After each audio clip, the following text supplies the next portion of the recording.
Hello everyone, reading from Isaiah chapter 15. Her fugitives flee as far as Zoar, as far as Eglath Shalishiyah. They go up the way to Luhith, weeping as they go on the road to Horonaim. They lament their destruction. The waters of Nimrim are dried up and the grass is withered. The vegetation is gone and nothing green is left.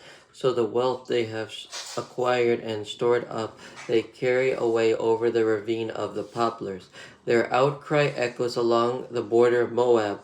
Their wailing reaches as far as Eglaim, their lamentation as far as Beer Elam. Dimon's waters are full of blood, but I will bring still more upon Dimon, a lion upon the fugitives of Moab, and upon those who remain in the land. Chapter 16. Send lambs as tribute to the ruler of the land, from Selah across the desert to the mount of the daughter of Zion. Like fluttering birds pushed from the nest, so are the women of Moab at the fords of the Arnon. Give us counsel, render a decision, make your shadow like night at high noon. Hide the fugitives, do not betray the refugees. Let the Moabite fugitives stay with you. Be their shelter from the destroyer. The oppressor will come to an end, and destruction will cease. The aggressor will vanish from the land. In love a throne will be established. In faithfulness a man will sit on it.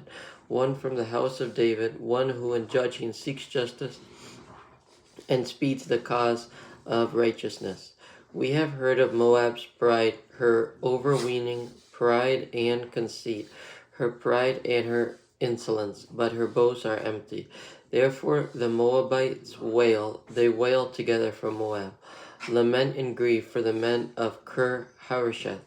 The fields of Heshbon wither, the vines of Sibmah also. The rulers of the nations have traveled down the choicest vines which once reached Jazer and spread toward the desert. Their shoots spread out and went as far as the sea. So I weep as Jazer weeps for the vines of Sibmah. O Heshbon, O Eliela, I drench you with tears. The shouts of joy over your ripened fruit and over your harvest have been stilled.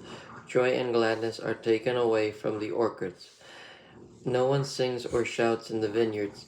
No one treads out wine at the presses, for I have put an end to the shouting.